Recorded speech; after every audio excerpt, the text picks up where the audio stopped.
श्री नवनाथ भक्तिसार अध्याय 26 श्री गणेशाय नमः। जय जयाजी कमलापती सर्वसाक्षी आदिमूर्ती पूर्ण ब्रह्मा सनातन ज्योती रुक्मिणीपते जगदात्मया हे दीननाथा दीनबंधू मुनी मानस रंजना कृपा सिंधू तरी आता कथा सुबोधू रसज्ञ शब्दी वदविका मागिले अध्यायी कथन गंधर्व नामी सुरोचन शक्रशापे गदर्भ होऊन सत्यवती वरी येली तरीही असो मागील कथा सिंहावलोकनी पहा आता कमठ कुल्लाळ कारण पंथा अवंतिके जातसे गंधर्व गदर्भी संसार वाहोना स्वदारे सहित सत्यवती रत्न मार्गी चालता मुक्कामो मुक्काम अवंतिके पातला कुल्लाळ ग्रही सदन पाहुणा राहते झाले समुच्चये करुणा परी सत्यवती ते सुधाळपणे कन्ये समान पाळीतसे सकळ मोहाचे मायाफळ सत्यवती ते अर्पी कुल्लाळ आसन वसनादी सकळ इच्छे समान पाळीतसे तो एके दिवशी सत्यवती म्हणे ताता कमट मूर्ती मम लग्नाते करुणीपती माझा मज दाविका एरी म्हणे व अवश्य माय या बोलाचा फेडीन संशय मग रात्री अवसर पाहुनी समय गंधर्वापाशी पातला म्हणे महाराजा पशुपती कामना वेधली जैतव चित्ती ती फळासी एवनी निघोती तुझ लागी पावती झाली तरी त्या अर्था सुलक्षण पुढे व्हावे मंगल कारण सत्यवती उत्तम रत्न वाट पाहे पतीची तरी या प्रश्नाचे उत्तर देऊन उभही मिरवावे समाधान ऐसे एकता संकट वचन गंधर्वराज वदतसे तरी असो अन्य विधी ते प्रविष्ट न व्हावे हे लोकांत तरी योजनी असुर लग्नांत सत्यवती स्वीकारू म्हणे महाराजा कमठा एक मंगल विधी नसे एक आसुरी विधी पूर्वक हा सोहळा मिरवितसे ऐसे बोलता गंधर्वराव कमट म्हणे आहे बरवे परी एक संधी उदित भाव उदय पावला महाराजा म्हणे संदेह कवन कैसे परी आपण वर्तता पशु ऐसे तरी या मिशे संग मनुष्य कैसी रीती घडेल की तरी संदेह फेडुनी माझा प्रिय करावी आपुली भाजा ऐसे एकूणी कमठ चोजा उत्तरा उत्तर देतसे तो म्हणे महाराजा कमठा एक रत्न सत्यवती अलौकिक ऋतू समय सत्य दोंदिक श्रुत करावे आम्हा ते तुवा श्रुत केली या दृष्टी दाविन आपुली स्वरूप कोटी गंधर्व वेशे इच्छा पाटी पूर्णपणी आणि नक्की सत्यवती उत्तम जाया चतुर्थ दिनी एकांत ठाया तुष्ट करीन गंधर्वी काया वरुणिया महाराजा ऐसी बोलता गंधर्ववाणी तुष्ट झाला कमटमणी स्वधामात संचरोनी व्रतांत कन्येसी निवेदिला म्हणे माये वो सत्यवती कामना जे आहे तव चित्ती ते ऋतू काळी कामाहुती गंधर्वराज ओपी लगे आपुल्या स्वरूपा प्रकट करुणा करू योजित आसुरी लग्न तरी त्याची वरुणी समाधान सुखा लागी पावशील ऐसे सांगुनी कमट कुल्हाळ शैनी पहुडला उता वेळ ती निशा लोटुनी उदय काळ गबस्तीचा पातला तेही लोटल्या दिनोदिन समय पातला ऋतू कालमान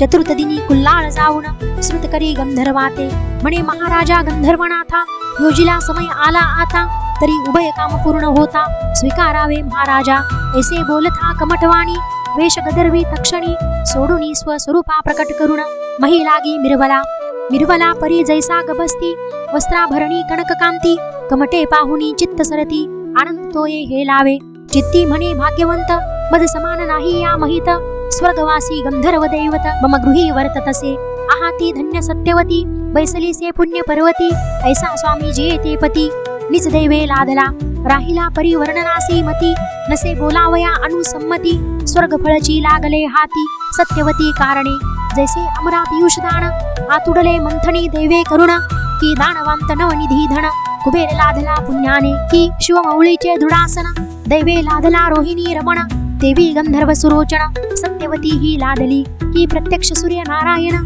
पाटी वाहे श्यामकर्ण त्वयाये दैवे करुण सत्यवती लादली की अब्धिजा दारा कमला नामे विष्णुशी लादली दैवे करुण देवी गंधर्व स्वामी सुरोचन सत्यवती लादली ऐसा विस्मय कमटपोटी करीत आहे हर्षे देठी मग भाल ठेवणी चरण संपुटी विनवणी करीतसे म्हणे महाराजा स्वर्ग धामका आहामी अबुद्ध असे या लोका नेनुनी तव प्रताप आवाका कष्टविले पापिष्ठे तव पृष्ठी ते ग्रंथिका वाहुनी गदर्भ भाविला आपुले मनी अहम मोडमी अबुद्ध खाणी आरोहण केले पापिष्ठे आहा स्वामिया ऐसे कोटी असुनी मृत्तिका वाहिले पाठी नेनुनी तू ते केले कष्टी मिही दुरात्म्या पापिष्ठे आहा कर्मही अनिवार आरोहता तव पृष्ठीवर ते दुरात्मा मुष्टी प्रहार करीत होतो पापिष्ट तरी ऐसिया अपराधासी क्षमा करी गा दया राशी. ऐसे म्हणून पुन्हा चरणांसी निज मोळी अर्पितसे. मग सुरोचन गंधर्व हात धरुणी कमट सदनी नेत म्हणे महाराजा स्वकांते ते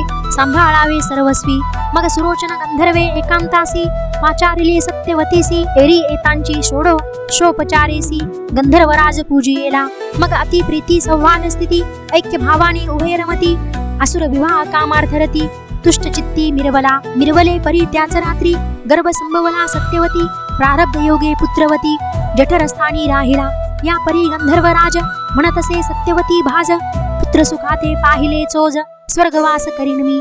शक्र शापापासुनी कथा सत्यवती ते होय सांगता कथा सांगुनी म्हणे आता सुखक्षेमात असावे तरी तुझ आता राजबाळी पुत्र उल्हासील येणे काळी परी तो पुत्र महाबळी राज्यासनी मिरवेल परी धर्मदाता विक्रम नामी जग विख्यात धैर्य राशी औदार्यवंत शक करता मिरवेल ऐसा पुत्र तो चुडामणी लादसेल वो शुभाननी. मी तवरुणापासुनी मुक्त झालो सर्वस्वी आता उरले शाप मोचन पाहताची गे पुत्र वदन अमूल्य स्वर्ग सुखा पावेन स्वस्थानासी जावनी. यावरी पुढे तू गोरटी मम क्षती न करी आपुले बोटी विक्रम पुत्र पाळुनी शेवटी सकळ सुखा भोगी का. ऐसे सांगुनी सुरोचन पुन्हा गंधर्व वेश धरुण सभेची सेविले आपुले ठाण अंगणात येऊन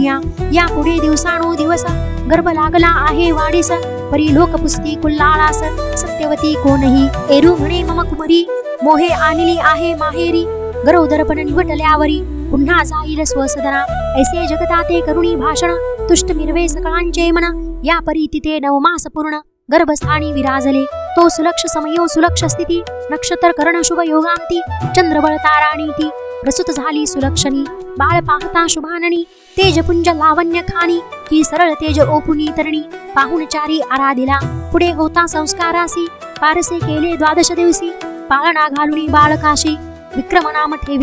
नाम ठेविले सुदिनास तो अर्क प्रवर्तला अस्त प्रदेश सुरोचन गंधर्ववेश सांगिता झाला तक्षणी. मग संचरुणी सदनाते सत्यवती ती म्हणे कांते शीघ्र आणि पाहू दे बाळकाते पुत्रमुख या काळी बैसोनिया वस्त्रासनी सत्यवती देत बाळ आणुनी अंकी सुरोचन गंधर्व घेऊनी पुत्रमुख पाहिले. पुत्रमुख पाहता दृष्टी आटुनी गेल्या शापकोटी तो अमरी जाणवले शक्रपोटी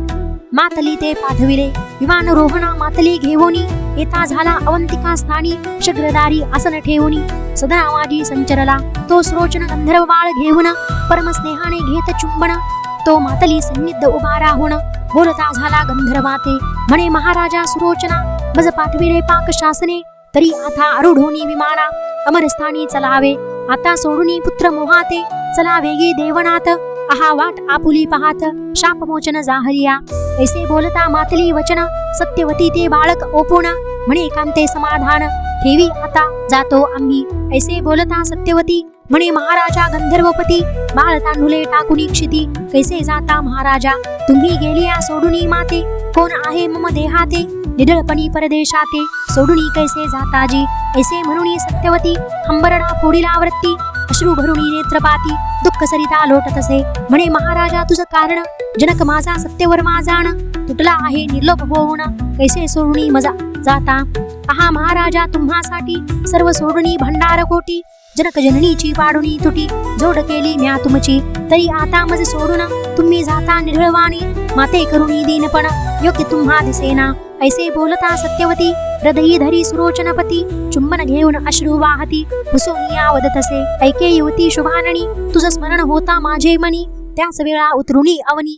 भेटी देईन तू ते गे. ऐसे एकुणी भाष्य उत्तर शांतविले युवती अंतर मग आरोहणी विमानावर कमठास पुसोनी निघाला सत्यवतीचा धरुणी ते हस्त कमठा ओपुनी मोहित म्हणे तनियाचा मम सांप्रत सांभाळ करी महाराजा. ऐसे वधुनी सुरोचन पाता झाला शक्रस्थान एरीकडे बाळ तांढे वयवर्धन होतसे दिवसानुदिवस होता थोर सप्तवर्षी झाला कुमार मग मुलांशी खेळता झाला सत्वर राजचिन्ही खेळत असे. ऐसे खेळता मुलांत द्वादश वर्षे लोटली त्यांत ईर्षे परुणी बाळ खेळांत विद्ये लागला विद्या तरी सहज चिन्ही शास्त्रा आधार अश्वारोहणी सहज सेवकाश्रये करुणी विद्ये लागी अभ्यासी सहज मग तो विद्ये कारणी ओळखी पडली राजांगणी राजमंडळी सर्व प्राणी विक्रमाते ओळखिती पुढे 16 वर्षावरुते इष्टत्वे भेटविला विक्रम रायाते पाईक चाकरी अर्पुनी याते ग्रामरक्षणी ठेविले ग्रामरक्षण दरवाजावरती पहारा गाजवुनी जागवी राती तो व्यावसायी बाजार रक्षिती तेथे येऊनी राहिले तयान माझी भरतरी नात वनचर सावजी भाषा जाणत कोल्हे भुंकताची अकस्मात भाषा सांगे तयांची म्हणे उत्तर दिशेहुनी दानव निर्वळपणी होऊनी मानव दक्षिण दिशेचा धरुणी गौरव जात आहे पांथिक तो तरी त्याच्या सामोरे जाऊन वदिल कोणी तया कारण वदिल्या ग्रामद्वारा पूर्ण रुधिर टिळा रेखावा आणि दुसरे आपुले भाळा तेची क्षणी रेखिजे टिळा तो अवंतिका उत्तम स्थळा नृपत्वाते मिरवेल ऐसी एकता भरतरी वाणी विक्रम जातसे शस्त्र घेऊनी येतपर्यंत कथा रंजनी पूर्व अध्यायी वदलीसे तरी श्रोते बुद्धिवान पाहती सिंहावलोकन चित्रमा गंधर्व शापोन राक्षस देही मिरवला मिरवला परी शाप मोचन बोलला वरदे शाप सघन तो ती घडी निटावून रांगत फिरत एवेळा तरी शापवचनी शाप मोचन शिव वरदे शाप सघन बोलिला असे त्रिनयन की शापे गंधर्व सुरोचन राहिला की तयाच्या विर्ये करुण निर्माण होईल विक्रमनंदन त्याच्या हस्ते पावनी मरण राक्षस शरीरा सांडसी तू ऐसा उशाप शिव वरदेसी होता चित्रमा गंधर्वासी तो समय भरतरी वागुत्तरासी येऊन या झगटला असो ही मागील कथा विक्रम भरतरीचे शब्द ऐकता शस्त्र सज्जोनी सामोरा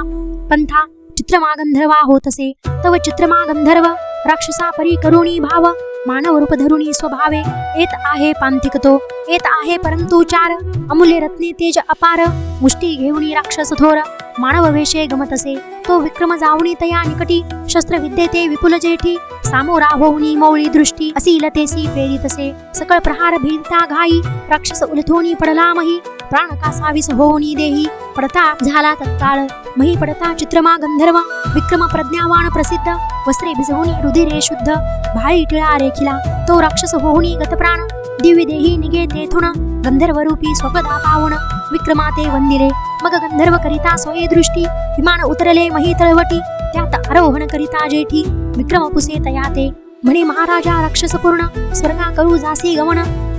ही तो कळा राक्षसांकारण दुर्लभपणी वाटतसे मग शिव फासे खेळापासून विक्रमा सांगितले शाप कथन आपले चित्रमा गंधर्व नाम सांगूनी गेला स्वस्थाना एरीकडे प्रेत शरीरी चाचकुनी पाहे करी तो चार रत्ने मुष्टी माझारी तेजपुंज देखिली तिघे चिंतामणी वैडूर्यवंत सकळ कामद चौथे अत्यंभूत एसी चारी रत्ने विख्यात सकळ कार्या चालते विक्रम देखता हर्षवंत मग तो भरतरी धन्य म्हणत ऐसा पुरुष प्रज्ञावंत अवतार दक्ष म्हणावा जैसा वक्षांत कल्पतरू दैन्यहारी सुखपरू तो याये नगरात हा नर श्रेष्ठ जगी भासतसे की पशु माझे धेनू जाती त्यात सुरभी कामना द्रवती तो याये मनुष्य जाती श्रेष्ठ जगी भासतसे की रत्ना माझी वैडूर्यवंत निगती चिंतामणी उपकार स्थित तो याये मनुष्यांत श्रेष्ठ जगी भासतसे की पाषाण जाती उपकार स्थित परिसपणा ते विरवत त्वयाये मनुष्यांत श्रेष्ठ जगी भासतसे ऐशी भावना धरुणी चित्ती अनिक कामना वरितसे पुढती ऐसा पुरुष स्वसंगाती त्रिलोक्यात निर्वेल ऐसा विचार मार्गे करुण पाहता झाला द्वारग्राम रुधिर टिळा द्वारासी उत्तम चर्चुनिया निघाला ऐसा निगुणी अतित्वरा आला व्यावसायिक शिबिरा तव ते भरतरीस घालुनी घेरा सकळ बैसले वेष्टुनी त्यात जाऊनी मध्यस्थानी बैसला व्यावसायिकांत गुणी परी बैसल्या दिसे तरणी की नक्षत्र स्वामी नक्षत्रांत त्याची रीती भरतरीनाथ की चंद्रज्योती तेजवंत असो व्यावसायिक विक्रमाते उसती कोण तुम्ही जी एरी म्हणे व्यावसायिक आम्ही असो राजसेवक राज आज्ञे ग्रामरक्षक देशावरी नंदतसो तरी सहज स्थिती मनाची ओज तुम्हा भेटीस पातलो सहज उत्तम तुमच्या गोष्टी गुज ऐकुनिया हर्षलो एरी म्हणे अमुच्या गोष्टी उत्तम कोणत्या ऐकिल्या जेठी विक्रम म्हणे तुम्हा दृष्टी सन्मुख पहारा देतसे तुम्ही खाली मी कुशावरती निकट पहारा देतो रात्री तुम्ही बोलता तुके निगोती श्रवण होतसे आम्हा ते परी हे आता असो कैसी तुम्हावरी धाडी आली विशेषी ते श्रुत झाली कैसी तुम्हासी म्हणून शोधा पातलो तुम्हावरी आली धाडी हे राया सकळ कळली प्रौढी परी तुमच्या मुखी कळता निवाडी रक्षण करू तैसेची तरी ते तुम्ही दृष्टी व्यक्ती तस्कर पाहिले किती जमाती एरी म्हणती एकशती दृष्टी गोचर झाले जी विक्रम म्हणे तस्कर येता कैशी कळली तुम्हा वार्ता एरी म्हणे कोल्हे भुंकता वर्णन केले यावाचे स्वहस्ताने उठवून भरतरीसी दाखविते तया लागुण एरी म्हणे नामी कोण विरवत आहे हा भावा व्यावसायिक म्हणती त्याते भरतरी नाम आहे त्याते मग दृष्टी पाहुणी प्रांजळवंत पूर्ण ओळखी झाली क्षणिक बैसवुनी नाना भाषण व्यावसायिकांचे तोषवी मन मग उठता झाला त्यांपासून चालता ग्रामी संचरला. तैसाची जाऊनी आला एकांती, भेट झाली जकात्याप्रती तव मागिल्या घटकाराती. सदनाबाहेर येतसे उदक पात्र विराजले हाती, जात होता दिशे प्रती तो हटकुनी बैसविला क्षिती. वदे त्या ते रसज्ञ म्हणे आपुले ग्रामी कटक, वृषभ थाटी व्यावसायिक तयांचे जकाती नाणे देख. हिशोबा ते घेतले तरी त्या वर्तली नाणी, मी देईन त्रे अर्थगुणी तरी भरतरी नामी तया पेरत्नी. मागुनी घ्यावे महाराजा म्हणाल भरतरी नामे कोण, तरी मम बंधू पाठीचे रत्न काही विभक्त आत्मा होऊन. व्यावसायिका हिंडतसे तरी तयाचे आमुचे संगोपन, केलिया थोर वाढेल धर्म आणि पुण्याचा स्थावर संगम. परलोकाते मिरवेल ऐशा बहु प्रकार युक्ती, सांगुनी जकात दाराप्रती हे ऐकुनी ग्लानित मती. द्रव्य लोभे तोषला द्रव्य लाभ तरी कैसा, त्रिगुणार्थ होता ऐसा. मग मेली आजेवी जात ठसा, संजीवनी होऊनी आगळा. तरी द्रव्य न म्हणावे अमृतवल्ली, निर्जीव मनुष्याशी संजीवनी ठेली आणि दुसरा मार्ग तया जवळी. माईकपणी विराजे तरी धनाचे बहुबास, वर्ते सुख दुःखालेश धनकांता धवळा सुरस. सर्व सुखा संपादी धनी मोक्षाची पाहिल वाट, धने भोगिल महीपाट धनेची नरक भोगिल अचाट. यमपदा जाऊनी धनाचा अपार तमासा, सुसंग कुसंग खेळे फासा. सर्व यश करता सबळ पैसा, इष्टा अनिष्टा वर्ततसे असा जयास विक्रम बोलता. जकाती सहज आला होता म्हणे विक्रमाते काम दुहिता. पूर्ण करीन मी तुझी की ऐसे बोलणी करतळ वचन, देऊनी तोषविले तयाचे मन. मग विक्रमाते गोळवून शौचविधी सारिला, सकळ झाले एकांतीकरणे सेविता झाला आपुले आसन. मग भृत्या लागी बोलावून व्यावसायिका पाचारिले, गोण्या माल टिपी लावून. हिशोबा परी बोलुनी धन तवते व्यावसायिक आणून, तया करी ओपितसे यापरी बोले जकाती. म्हणे व्यावसायिका एका युक्ती, भरतरी नामे कोण जवाती. तुम्हा माझी आहे रे एरी म्हणती उगलाची पोसोनी, आहे आमुचे मंडळागणी. जकाती म्हणे आमुच्या नैनी कैसा आहे पाहू द्या. तव त्या ते पाचारुणी दाविते झाले विमुक्त खानी, म्हणती हाची आमुच्या गणी विराजित आहे महाराजा. मग जकाती बाहुनी भरतरीसी म्हणे हा प्रत्यक्ष महीचा शशी, कोणीतरी अवतारासी मही लागी विराजला. तरी आता असो केसे हा आपुल्या गावात असावा पुरुष, व्यावसायिक राण माणूस या गणी योग्य दिसेना. ऐसा तर्क आणुनी म्हणी बोल विला हे पाहू नैनी. मग व्यावसायिकांचा मुख्य स्वामी एकांतात पैनेला, एकांती नेता म्हणे व्यावसायांते तुमचे द्रव्य देऊ तुम्हा ते.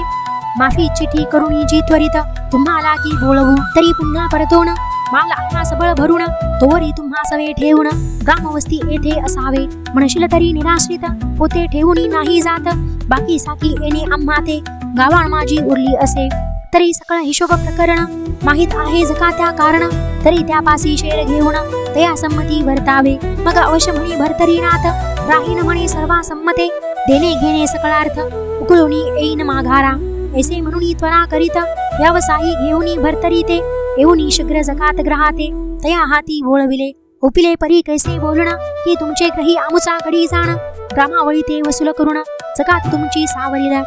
आम्ही येऊ पुन्हा परतोण. तोवरी करा त्याचे संगोपन, आपुले द्रव्य घ्या फेडून उरल्या हाती या ओपा. ऐसे बोलून तया देखती ओपिते झाले जकाती हाती. उत्तम भाषण पुसुनी तया प्रती शिबिराते पातले. मालटाल उरला विकुण निगते झाले मग तेथून. एरीकडे विक्रमाकारण पाचारिले जकात्यानी, नेऊनी तया एकांतासी म्हणे केले सांगितल्या व्रतासी. मग हिशोब दाखवूनी बेरजेसी द्रव्य आणि म्हणतसे. ऐसे बोलता जकाती वचन तो काढूनी देतसे एकरत्न. म्हणे हे तुझपासी असू दे गहाण संजायित पणासी. तुझे द्रव्य त्रय भाग्यार्थे देऊनी घेऊ स्वरत्नाते. ऐसे वदता जकात्याती अवश्यपणी होतसे. या उपरी भरतरी निमित्ते म्हणे बंधूचे ओळखीते, न बोलूनी काहीच त्याते. भोजना पाठवा मम ग्रही नित्य नित्य भोजनी गाठ, प्रथा होईल ओळखी दाट. मग सहज बोलण्याचा मेहपाठ पुन्हा पुन्हा मिळेल की बाहेर निघाले वयमताते. ऐसे सांगुनी एकांताते मग जकाती पाहुनी भरतरी ते विक्रमाते बोलतसे. म्हणे विक्रमा एक वचन आम्हापासून शेर घेऊन जाणे, तयाची पाक निष्पत्ती करुनी जाण. हा गडी आमुचा संगोपा तुझ्या ग्रही तुझी माता आहे. विक्रमा पाक निष्पत्ती करिता तरी या भरतरीचे आता संगोपन करावे. ऐसे विक्रम ऐकता वचन म्हणे स्वीकारीन तुमचे बोलणे. मग भरतरीचा हात धरून स्वसदनासी पैनेला, द्वारा निकटी टाकुनी वसन. त्यावरी बैसविला भरतरी रत्न, 4 घटिका करुणी भाषण ग्रहा माझी संचरला. माता वाचारुणी सत्यवती निकट बैसवुनी एकांती, तर्जनी खुनेने दाखवुनी जती. वृत्तांत सर्व सांगतसे जंबुक बोल भाषापासून तिथे सांगितले सकळ कथन स्वकरी मिरवला लोभिक रत्न तोही धीट पै केला ऐसे परी धीट होता संतोष मानी सत्यवती माता उपरांत विक्रम झाला सांगता भरतरी विषयी वचनाते म्हणे माते मजहुनी अधिक भरतरीचे मानी स्नेह धोंदिका पूर्ण अवतारिक पाठी रक्षक पुढे माते होईल गे तरी आता दुसरा सुत ज्येष्ठपणी मिरवेल लोकांत अनुरेणू इतके यात भिन्न पडू नेदिकी सकळ मोहाचे करुणी गवसनी नेववी भरतरी शरीरा लागुनी आणि तो वर्तेल स्व इच्छापणी तैसे वर्तू दे त्यासी की ऐसे सांगुनी माते प्रती पुन्हा बाहेर आला विक्रम नृपती तो पाक सिद्धी होतांची त्या प्रती भोजनाते सारिले भोजन झाली आसवे जाऊन पाहता झाला दुर्गम स्थान मग 4 घडी रात्री होऊन अणुवादले रजनीते या परी भरतरी तेथून पाहता झाला जकाती स्थान जकातदार त्या ते देखून भरतरी ते बोलत असे म्हणे भरतरी राव एका वचन तुम्ही असावे सदन धरून कार्या लागता पाचारुण घेत जाऊ तुम्हासी मग अवश्य म्हणून भरतरी नाथ विक्रम सदना पुन्हा येत मग दिवसानुदिवस ते वस्थित मोहपुरी लोटला आधीच माया ती सत्यवती त्यावरी पुत्राची ऐकुनी युक्ती परम मोहाते भरतरी जती गुंडाळुनी घेतला जैसा उदका विनमस्य होत तळमळ करी होता विभक्त की धेनू लागी वस्य नितांत विसर कदा घडेना तो आहे मग त्रिवर्ग जण मोहे वेष्टिले हरिणी कारण एकमेकांच्या दृष्टी विना विरह होता तळमळती असो ऐसी मोहस्थिती बंधुपणे जगी मिरविती यावरी पुढे आता श्रोती अवधान द्यावे कथेते तर हरिवंशी धुंडी नंदन पुढील अध्यायी सांगेल कथन कवी मालू नामाभिधान सेवक असे संतांचा स्वस्ती श्री भक्ती कथासार संमंत गोरक्ष काव्य किमयागार सदा परिसोत भाविक चतुर षड्विशंतितमाध्याय घोडहा श्रीकृष्णार्पणमस्तु शुभं भवतु श्रीरस्तु श्री नवनाथ भक्तिसार षड्विशंतितमाध्याय समाप्त अवधूत चिंतन श्री गुरुदेव दत्त श्री स्वामी समर्थ।